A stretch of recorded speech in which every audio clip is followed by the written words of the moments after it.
Do you know what is the difference between preparing at home by ourselves or by enrolling somewhere after paying thousands? So the difference is strategies, techniques that persons share with you.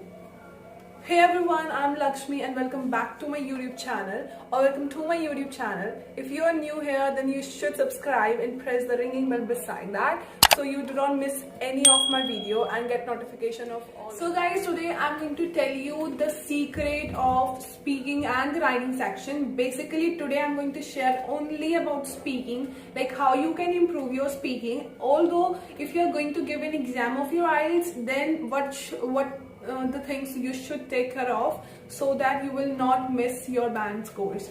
So guys, if you are practicing before going to exam, then this is the wonderful video for you, because these are those tactics which I got after paying somewhere, and definitely by these techniques you will get good score. And one more thing, if you will use these techniques, you will just identify, or you will able to just catch like the one who is speaking with these rules and the one who is speaking without these rules, what's the difference between, because these are really and at the end of this video I'm going to share a surprise to you, so stay tuned to this video and watch. Now guys, let's get start the video.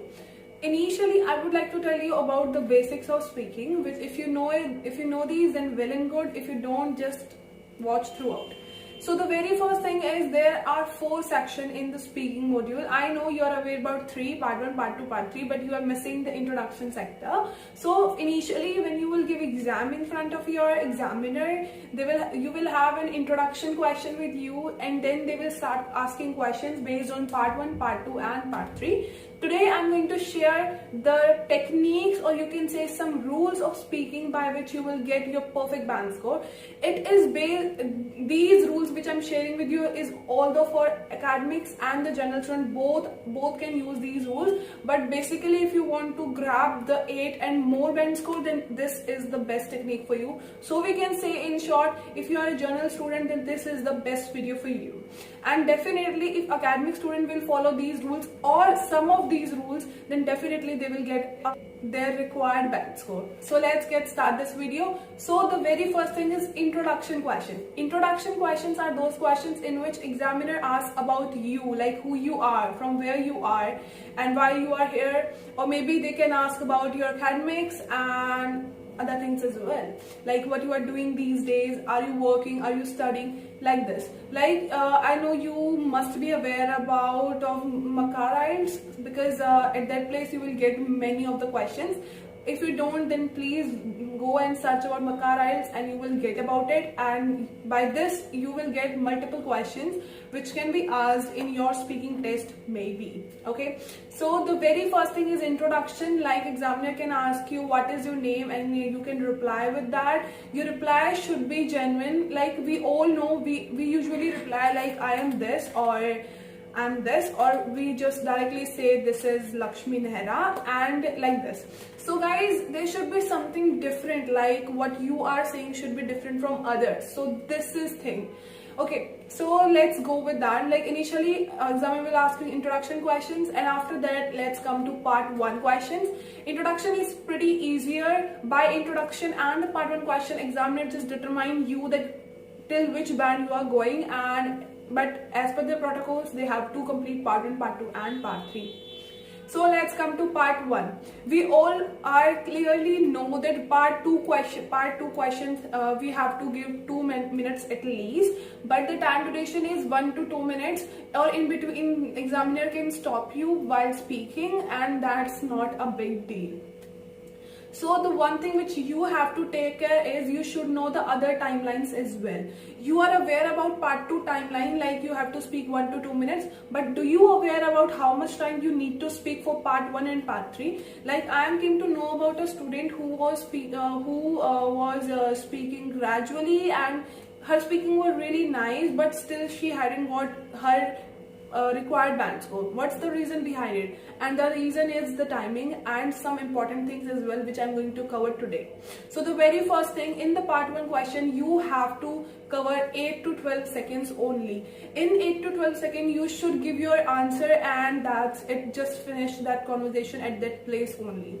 That means Like in the part 1, the very first thing is 8 to 12 seconds you have to follow up, and the second thing, elaborate the question. Like I know you are in a doubt right now, like I'm saying 8 to 12 seconds and still you have to elaborate. Let's examine the examiner asked you where do you live. Okay, so the question is where do you live, so give your answer like I live here, and after that you give a reason of it. Why do you live that place? Like at the place you are living right now, why you live at that place. So the reason why, you always give the answer of why with each and every answer, either it is in part 1 or the part 3. Make sure in introduction question you can skip that, but in the part 1 and in the part 3 you have to give the reason why. Okay, like you have ever seen in the IDP Cambridge books, they have like from 1 to the 15 or 16 maybe, they have already given their speaking sections, and in the speaking section they have a question, and at the end they have wrote why they have wrote, because you have to give a reason as well. So whatever they ask you in part 1 and part 3, you have to give a reason why with that.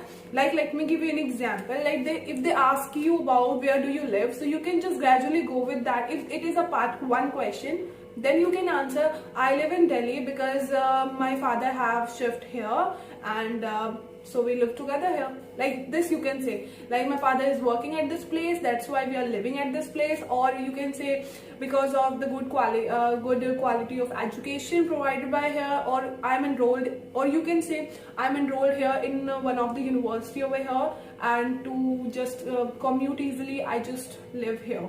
So there are multiple examples which you can give in just 8 to 12 seconds. So that's super easy. So let me answer you this question, like how you can answer that in your speaking test. So if examiner asks you where do you live, I live in Delhi because I am enrolled here in one of the universities, and for the easy commute I do live here. So that is it, guys. I know you have already gathered like it is under 8 to 12 seconds, and I have covered it. Even I gave the answer like where do I live as well. I have given the reason as well why do I live here, and this is the perfect answer you can say. I'll not say it's perfect because there are some errors as well, but still I'm just giving you an example like how you can answer with your answer and of course the reason. So these two things are really very important. Now let's move to the next thing which is also important in the part 1. The third thing which is important is try to give positive answers. Like there are several questions out of which we usually say no, we don't like it, like we don't like this. So try to give positive answers always, but if there is a question you are not aware of and you are directly saying no to it, or something like in negative, then make sure that you have an appropriate reason of it, which I already told you, because the reason which you are going to give in your part 1 or part 3 section, it is about whole speaking that you have not. Please try not to give negative answers. You can keep yourself positive. Then let me ask you a question. Let's say you don't like SST, like social studies subject. So let me ask you, do you like social studies in your school days? So you can say in my primary, you can say in my schooling, I really don't like indulging in my social studies subject because it is really tiring for me, and like that you can say, because it was tiring for you, but still there is something which is left why it is tiring for you. So always give a appropriate reason like why it is tiring for you, or we can say if you'll give any answer so that the examiner cannot put any other question about it in front of you, so that you will just get confused. Okay, try to give positive and proper answers. Like you can just, or just if you are not aware of like what to do, like while you are practicing your speaking, then you can do one thing, which is try to think about in your own native language. Just have a look, like if someone asks you why don't you like that subject, so what you will answer in your own native language. Maybe you can answer that I don't like it because of the teacher. Make sure you will not blame someone else because of your failure. Like you don't like SST or social studies subject because of your teacher, it's not a good thing, because teacher always gives everyone equal opportunity and equal knowledge. So she or he always give best to you, so you can't say this because it is a negative answer.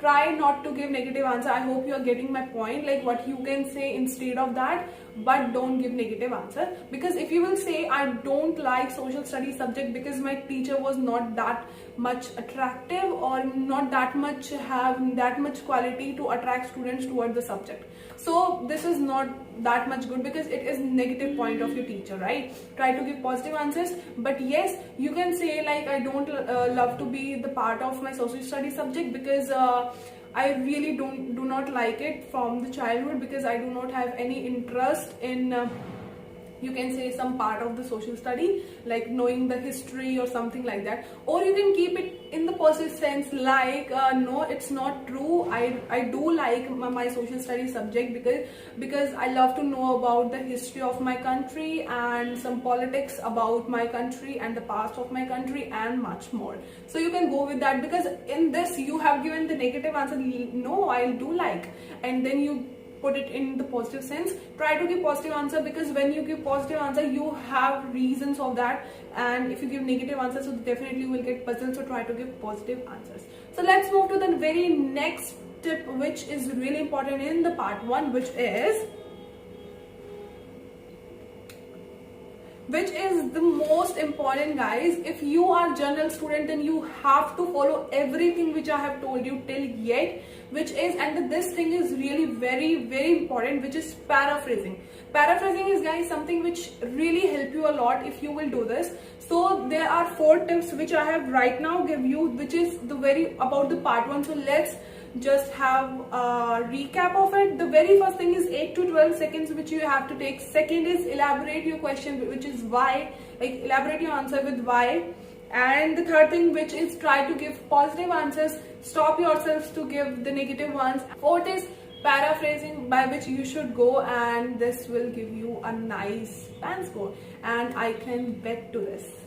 So now let's move part 2. I know you all are very much familiar with, but today I'm really going to share some amazing things with you, which I really shared with myself, or which I use in my exam so that I can improve my band score. So let's get into it. So the very first thing which you have to take care in the part 2 is speak about 1 to 2 minutes.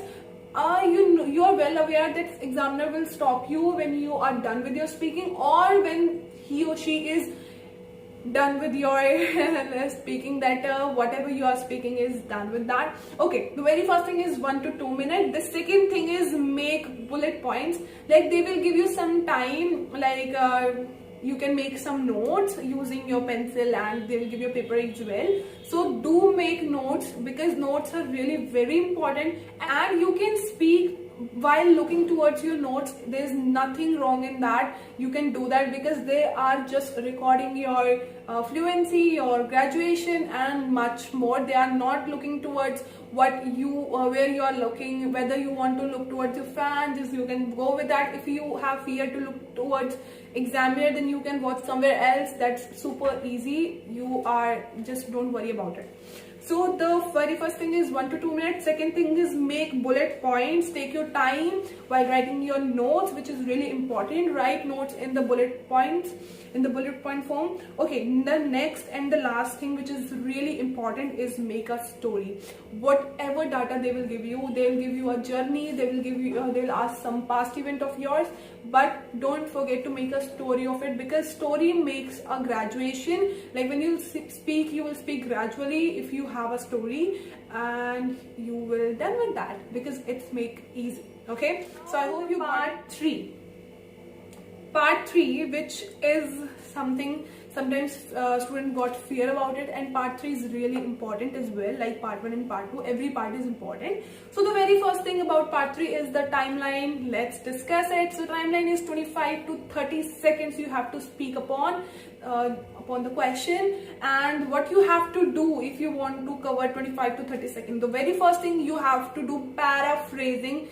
Must do paraphrasing if you are a journal student. If you are an academic student, you can do paraphrasing, because being an exact or doing an exact paraphrasing is really a big deal. So you can just start it, or you can just initiate with some efforts and try to do paraphrasing. It will give you best results.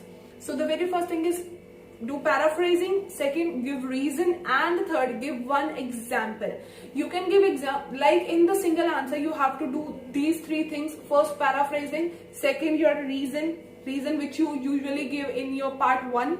Like in part 1 you do paraphrasing and give reason, okay, paraphrasing of your answer, whatever your answer is, and then give reason. And in the part 3 you have to do paraphrasing, you have to do reason, and you have to give an example as well. So these three things you have to take care in part 3. And the example should be of two types. You can give two types of example. First is formal one and second is informal one. Make sure you will try to give formal example more instead of informal examples, because informal examples are quite easier, but formal examples give a nice impression of yours upon an examiner. So try to give majority of formal examples instead of informal. At the end, I would like to say that people get all this knowledge after paying, but I'm sharing free of cost to you. Then I guess you can do me a favor just by subscribing if you haven't did yet, or liking the video. And don't forget to share with your friends as well which are in the same field, so that I can help them as well fulfill their ambition of study abroad. Guys, I wish you will fulfill this favor, and thank you so much for giving time to me. Thanks a lot. Bye bye, take care, and have a nice day.